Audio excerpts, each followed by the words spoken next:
जवाहर नगर थाना पुलिस ने एक तथाकथित पत्रकार दिवाकर शर्मा के खिलाफ मुकदमा दर्ज किया। इस दौरान थाने का घेराव करने पहुंचे स्कूल विद्यार्थी और पेरेंट्स ने बताया कि उनके स्कूल डायरेक्टर परविंदर बिंदल को एक फर्जी पत्रकार ने किडनैप किया और प्रशासन ने इसमें उनकी कोई मदद नहीं की। तथाकथित पत्रकार दिवाकर शर्मा द्वारा बिल्डिंग बनाने के एवज में 5 लाख रुपए की मांग की गई और न देने पर जान से मारने की बात कही गई। बिल्डर परविंदर बिंदल ने बताया कि यह घटना पहली नहीं है, इससे पहले यह फर्जी पत्रकार कई व्यापारियों को लूट चुका है।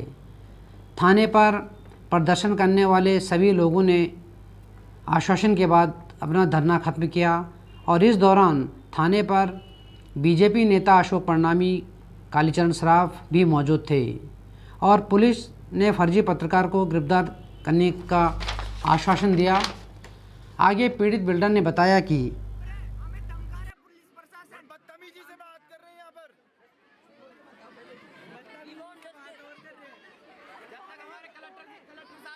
मैं और मेरा बेटा राजा पार्क में मकान बनाकर बेचने का काम करते हैं। यहाँ कई फर्जी मीडिया कर्मी जिन्होंने एक धंधा बना रखा है बिल्डरों को धमकाना और पैसे लेना।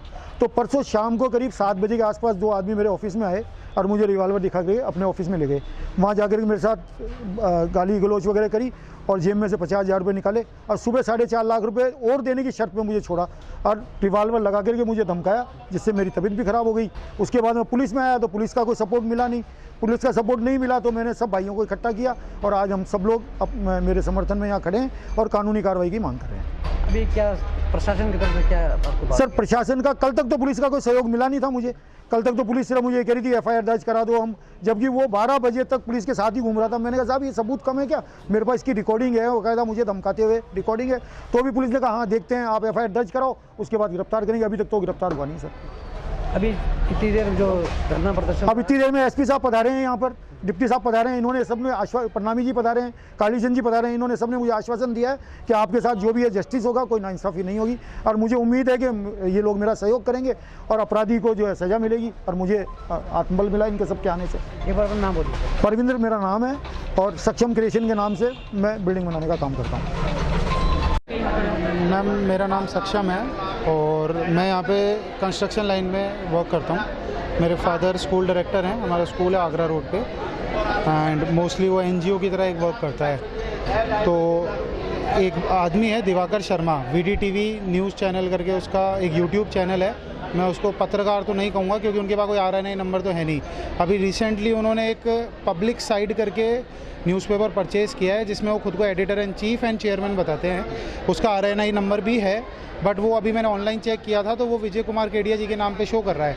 मैं उनसे संपर्क करने की कोशिश कर रहा हूँ बट वो मिल नहीं रहा है। देन ये क्या करते हैं मैम, हम लोगों को ब्लैकमेल करते हैं कि आप ये पर्टिकुलर एक प्रोजेक्ट बना रहे हैं, इसके अंदर आप हमको एक सर्टेन अमाउंट दो आपके प्रोजेक्ट का, 1%, 2%, 3%। तो वो इस रीज़न पे दीजिए कि आप लोग वायलेशंस करेंगे, आप लोग नगर निगम से परमिशन नहीं लेंगे, जबकि ऐसा कुछ भी नहीं है। हम जो भी सारे बिल्डर्स अंदर हैं, हम सब लोग नगर निगम से अप्रूव्ड प्रोजेक्ट्स बनाते हैं और रादर जिस प्रोजेक्ट को लेकर ये अभी ब्लैकमेल कर रहे हैं उसका प्रोजेक्ट का तो इनॉग्रेशन हुआ है अभी रिसेंटली, उसमें कोई कॉलम स्ट्रक्चर खड़ा नहीं हुआ है।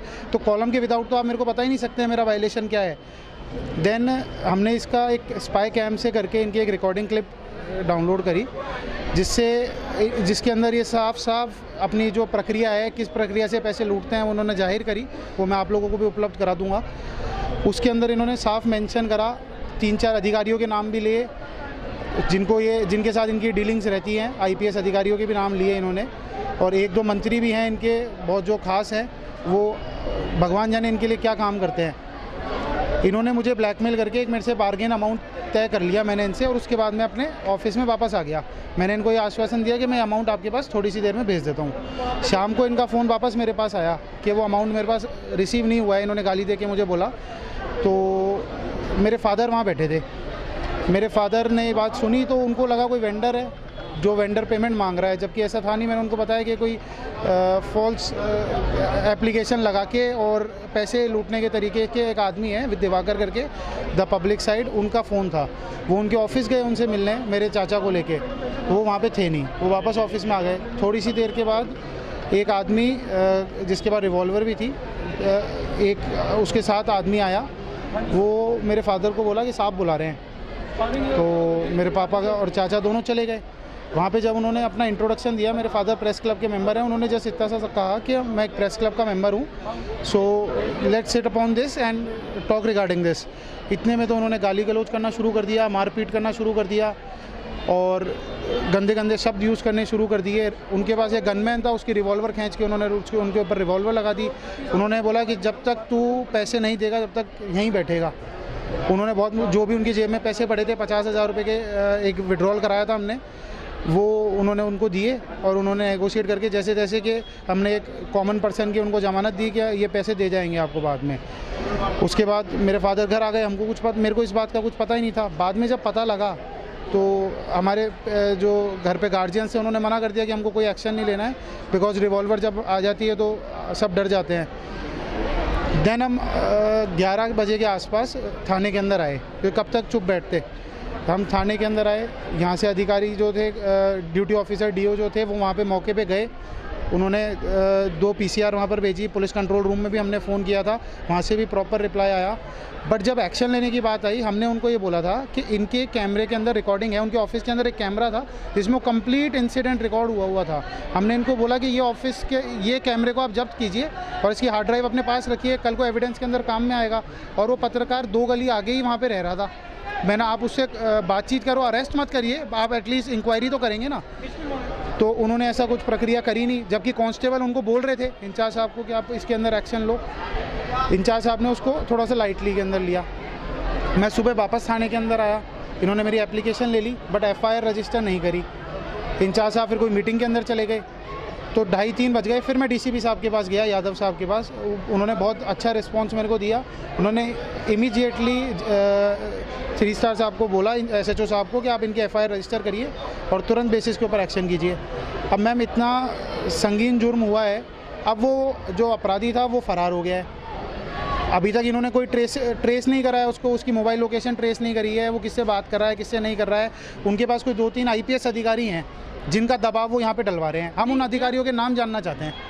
जब उन्होंने आपसे पैसे की डिमांड करी तो आपने क्यों हाँ करी कि मैं पैसे देता हूँ? बिकॉज आपकी क्या इसमें हमारी कमी ये थी मैम कि हम लोग डरते हैं, हमारी कमी ये थी। अब वो हमारा डर निकल गया।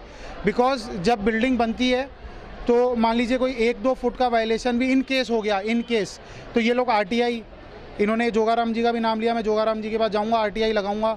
डिप्टी साहब का, डीसी साहब का नाम लिया, मैं बिल्डिंग नपाऊंगा, आरटीआई लगाऊंगा। इनके बहुत लंबे लंबे प्रोसेस है। एक वीडियो बना के ये अपने यूट्यूब चैनल के ऊपर डालते हैं और उनको जो अधिकारी वहाँ पे होते हैं उनको सर्कुलेट करते हैं। ये बात आप मानते हो कि आपकी बाउंड्री में 1 इंच ज़्यादा हुई? मैम 1 इंच तो जब होना जब मेरी बिल्डिंग बने, अभी तो मेरी बिल्डिंग बनना ही नहीं शुरू हुई। और ऐसे ब्लैकमेलर्स बहुत हैं मैडम। मेरी तो बिल्डिंग बनना शुरू होगी जब तो आप मेरी बिल्डिंग नापोगे। मैंने तो अभी पीसीसी करी है मैडम, कॉलम भी खड़ी नहीं करे। कॉलम के बाद ही तो आप मेरा सेटबैक क्षेत्र डिसाइड करोगे कितना है। ठीक है, आप अपना शुभ नाम? सक्षम बिंदल नाम है मेरा, और मेरे फादर श्री प्रविंद्र बिंदल के साथ ये इंसिडेंट हुआ और यहाँ पे एफआईआर दर्ज है। एसएचओ साहब ने एफआईआर दर्ज कर ली है और बट अभी तक कोई एक्शन हुआ नहीं है। वो स्कूल डायरेक्टर हैं, दैट्स वाई ये जो स्टूडेंट्स थे थोड़े से इमोशनल हो गए। ये लोग सब इकट्ठा हो गए, इन्होंने यहाँ पे नारा। बच्चों को यहाँ लाने की क्या जरूरत पड़ी? जो कि हम बच्चे तो मैम खुद ही आए हैं। बच्चे मैम अगर कैसे आ जाएंगे बच्चे? मेरी मोबाइल लोकेशन आप ट्रेस करिए, मेरी मोबाइल लोकेशन ट्रेस करिए, मेरी कॉल रिकॉर्ड वो करिए। या तो पेरेंट्स को आपने बोला है, पेरेंट लेके आए मैम, हमने तो किसी, हमारा रिकॉर्ड है ना मैम। बच्चे इस चीज में क्यों ला रहे हो? बच्चों मोबाइल रिकॉर्डिंग है ना मैम आपके पास, आप निकलवाओ। हमने किसी को फोन किया हो कि आप हमारे पास आओ? मेरे शब्द हैं। हाँ, बच्चे इस चीज में क्यों आ रहे हैं? बच्चे इसलिए आ रहे हैं मैम क्योंकि उनके डायरेक्टर ही जब सुरक्षित नहीं है। अभी बच्चों से भी विधायक साहब ने बात करी, पूर्व विधायक साहब। भविष्य मैम, भविष्य ये लर्निंग है मैम, लर्निंग है। थाने में पहली बार नहीं आए मैम, रेगुलर स्कूल विजिट्स कराते हैं कि ये एसएचओ हैं, ये डीओ हैं, ये 3 स्टार हैं, 2 स्टार हैं। अभी जो आपने प्रशासन से जो मांगे करी उस पर कुछ बात हुई?